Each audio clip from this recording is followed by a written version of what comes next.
Our mandate as a unit is to prepare children in readiness for primary school. And so we do this by developing them holistically, their physical, social, emotional, and intellectual needs in order to build a broad and solid foundation for their well-being. In doing this, there are a number of roles and responsibilities that the unit carries. We provide strategic direction and leadership for the early childhood unit by setting goals and priorities in line with national education policies and goals. We implement policies related to early childhood education, ensuring alignment with national education policies and guidelines. We also implement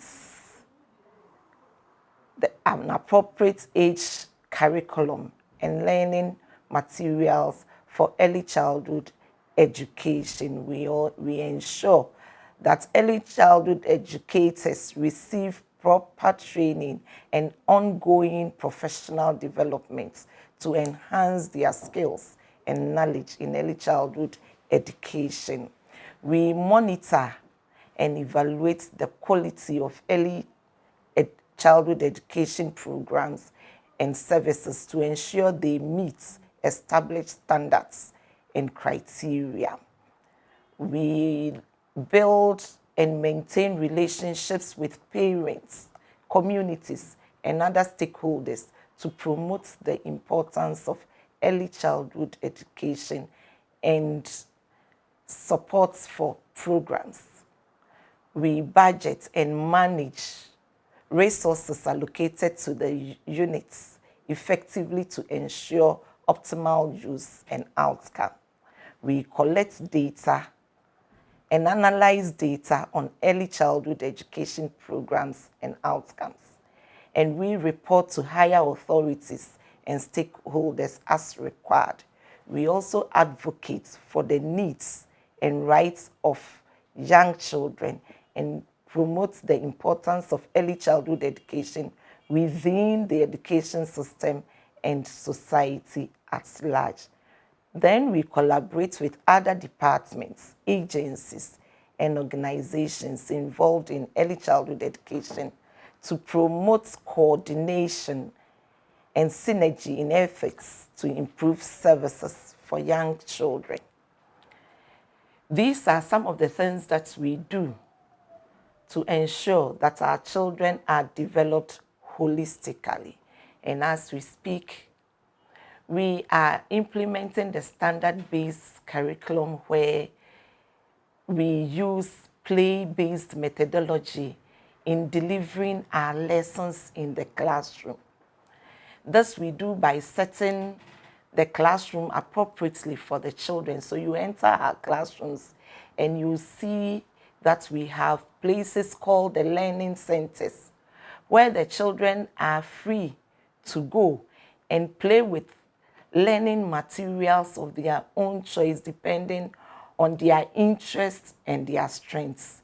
We also use play in proper teaching and learning so that all children, irrespective of their background and their abilities, will be supported adequately to reach their optimum goals in life. We have partners like UNICEF, SEBA, Right to Play, Lively Minds, Children Believe. In fact, I cannot mention all, but I've listed just a few of them. The rest, we acknowledge all of them. When you come to our schools now, we have a lot of interventions. We are implementing with supports from our partners. And so one of the things that our policy requires us to do is to ensure that all children within the ages of 4 and 5 are enrolled in school. And so with the support from UNICEF, we go into the community, sensitize parents and community to know the importance of bringing their children to school at the right age, so that children will be enrolled at the right age for them to be given the necessary skills that will equip them for life. And so you hear us in the community canvassing for children to be enrolled. Another thing that we do is drawing the community and parents into the learning of their own children. In Ghana, we've realized that most parents bring their children to school with the notion that they are dumping them there to enable them go and do their work. But you see, teachers alone cannot train the child. And so we have to work hand in hand with the community, with the parents, so that the child will be properly developed. UNICEF has supported us to develop the family community engagement guidelines, which we use as teachers and parents to help us all to help the little ones to develop the right way. You realize that in 2019, we also introduced a new curriculum, which is called the standard-based curriculum.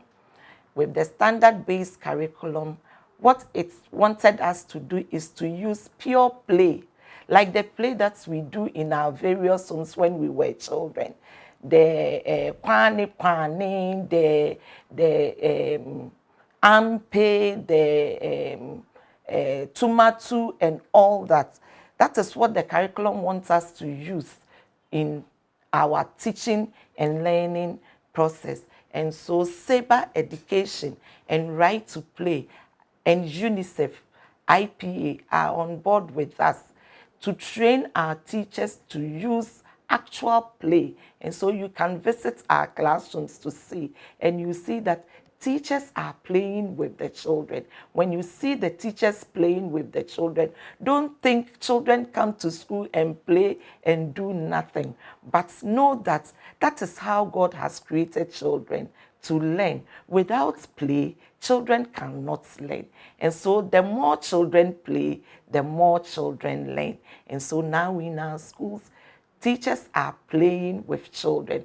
Children know they are playing, but we teachers know the children are learning. Another intervention is to make the school environments loving. And so a child would want to come to school. And so when you come to our classrooms, the classrooms are so beautiful, depicting our name, kindergarten, because kindergarten means a place where flowers are filled. So you come to our classrooms and you see that our walls are talking to the children. So for the introduction of this wonderful curriculum, you can clearly see that children are really learning. Gone are the days when you will say that children in Saito are not reading.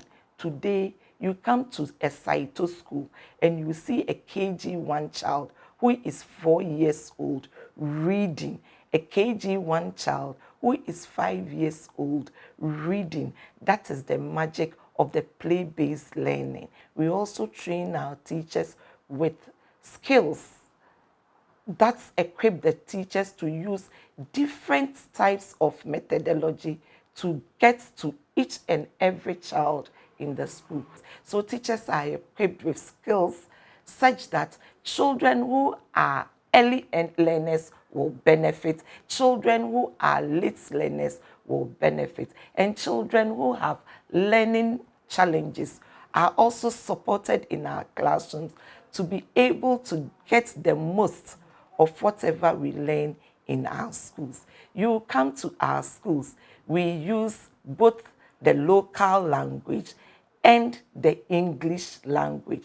We receive these children in their local languages, and then gradually we bring them to the English language so that communication can go on effectively in our schools. Early childhood is a very important stage in one's life. If a child skips that level, there will be a lot of skills that the child will lose in life. And that is why we are encouraging all parents, communities everywhere to support us to enroll all our children, 4 years and 5-year-olds, into our schools so that they can benefit and grow well to become responsible children and responsible adults, so that these numerous challenges that we are facing in Ghana can be curbed by these children we are grooming today. When they come, we equip them with some competent skills to solve problems, to develop personally, to do a whole lot so that these challenges that we are facing today might be solved. And so we entreat you all as Ghanaians to support us as a unit to be able to develop our children. What can you do to help us? You might say you are there and there is nothing you can do.